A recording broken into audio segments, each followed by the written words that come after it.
Okay, तो doubt ये था, being a hot and busy day I felt tired and decided to retire early. इस sentence में error हमें बताना है और एरर का आंसर भी हमें पता है, लेकिन उस आंसर को हम बाद में लिखेंगे, इसको सही हम बाद में करेंगे। पहले हम समझ लेते हैं कि ये होता कैसे है और इसमें गलती क्या है। दरअसल ये गलती जो है वो है मिसरिलेटेड पार्टिसिपल्स की। क्या है वो गलती, उसको समझते आइए। तो अगर हम ध्यान से देखें, कुछ एग्जाम्पल्स हमारे पास है नीचे। Standing on the stage the actor delivered a powerful monologue. Standing on the stage the actor delivered a powerful monologue. दो अलग अलग एक्शन है, लेकिन अगर आपसे कोई पूछे कि कौन खड़ा रहा होगा स्टेज पे, तो हम बता पाएंगे कि एक्टर ने अगर डिलीवर की है पावरफुल मोनोलॉग, तो एक्टर की ही बात हो रही है कि स्टैंडिंग ऑन द स्टेज कौन खड़ा रहा होगा स्टेज पर, द एक्टर। ठीक बात है, यानी कि कौन कर रहा है ये काम, द एक्टर कर रहा है।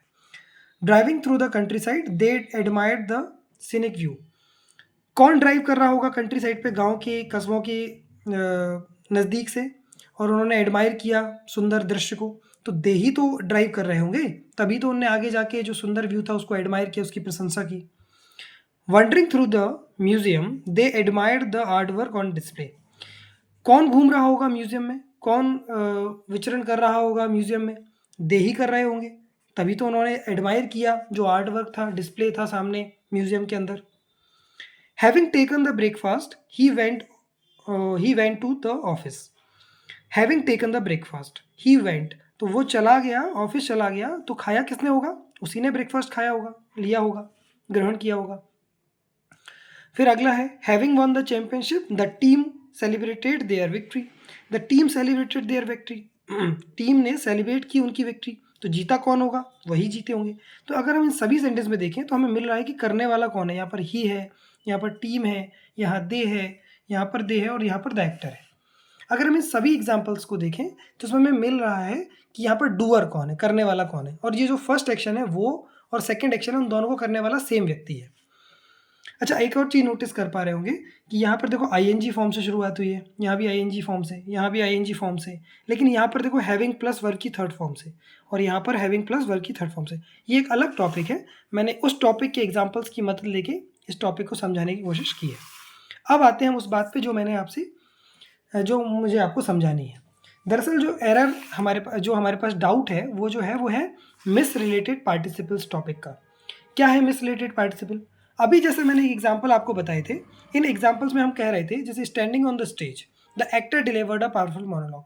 कौन खड़ा हुआ था स्टेज पर, एक्टर ही खड़ा होगा और उसने ही डिलीवर की है एक पावरफुल मोनोलॉग। लेकिन अगर मैं इसको पढ़ूँ, walking in the park a tree fell down. Walking in the park, park में चलते हुए, अ ट्री फेल डाउन, एक पेड़ गिर गया। लेकिन अगर इस लॉजिक से हम इसको करेंगे तो इसमें ये लॉजिक निकल के आएगा कि ट्री जो था वो पार्क में चल रहा था और फिर गिर गया। लेकिन ऐसा नहीं हो सकता, कोई और चल रहा होगा तब पेड़ गिर गया, ये हमें कहना है। अगर मैं सेकेंड एग्जाम्पल को देखूं तो हम बोलेंगे वेटिंग फॉर अ बस अ brick fell on my head.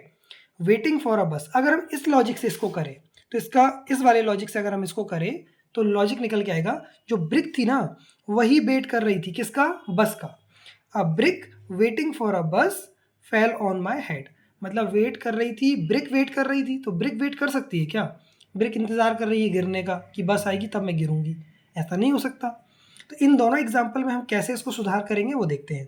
तो यहाँ पर यूज़ करना चाहिए हमें वाइल। अब चूंकि यहाँ पर पता नहीं चल रहा ना कि ट्री कहाँ गिरा, किस पे गिरा, तो हमें लिखना चाहिए वाइल ही वॉज। तो ये वाला इतना फ्रेज यहाँ पर ऐड हो जाएगा, वाइल ही वॉज। तो हम बोलेंगे while he was walking in the park a tree fell down. ठीक बात है, चलिए।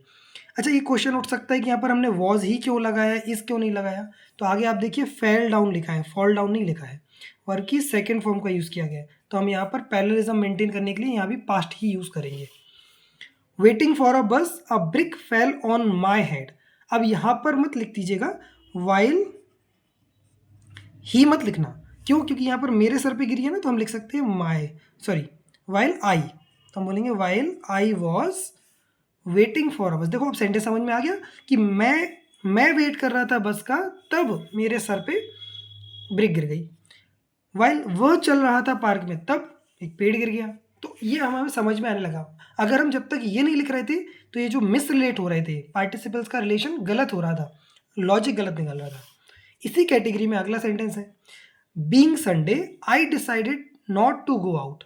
अगर मैं इस सेंटेंस में सुधार ना करूं तो इसका अर्थ निकल के आएगा आई बीइंग संडे, मैं संडे हो रहा था तो मैंने बाहर जाना मैंने डिसाइड किया कि मैं बाहर नहीं जाऊंगा। Being a rainy day we decided not to go out. अब अगर मैं इसको ना सुधारूं तो निकलेगा logic we being a rainy day, हम हो रहे थे बारिश वाला दिन, इसलिए फिर हमने डिसाइड किया कि हम बाहर ना जाए। तो जब अब चूंकि देखो यहाँ पर मैं ये नहीं लिख सकता वाइल आई वॉज या while he was being Sunday, नहीं कर सकता ना कि वो संडे हो रहा था, तो हमें यहाँ पर लगाना चाहिए इट, सिंपल इट, तो हो जाएगा इट बीइंग संडे। चूंकि संडे था तो I decided not to go out. Again यहाँ पर भी क्या आएगा, इट आएगा। इसी कैटेगरी में अगर हम इसको देखें तो being a hot and busy day, तो चूंकि अगर मैं इसमें कुछ सुधार ना करूं तो निकलेगा I being a hot and busy day. मैं चूंकि गर्म और व्यस्त दिन हो रहा था तो मैंने ऐसा फील किया कि आई शुड या आई फेल्ट टायर्ड, मैं थकावट महसूस कर रहा था, and I decided to retire early, कि मैं आज काम जल्दी खत्म कर लूँ या जल्दी ब्रेक ले लूँ। तो यहाँ पर भी करेक्शन के लिए हमें क्या करना चाहिए, लगाना चाहिए इट। तो ये जो क्वेश्चन था, डाउट था, वो था वर्ब चैप्टर का, वर्ब टॉपिक से आया था और इसमें मिस रिलेटेड पार्टिसिपल एक टॉपिक है वहाँ से लिया गया है। रही बात इस टॉपिक की कि यहाँ पर एक चीज़ समझने वाली कि यहाँ पर देखिए कहीं तो सेंटेंस स्टैंडिंग से शुरू हो रहा है और कहीं या V1 प्लस ING से शुरू हो रहा है और कहीं पर हैविंग प्लस V3 से, ठीक है ना। तो इसका क्या लॉजिक है, ये एक अलग टॉपिक है, हम किसी और वीडियो में देखेंगे।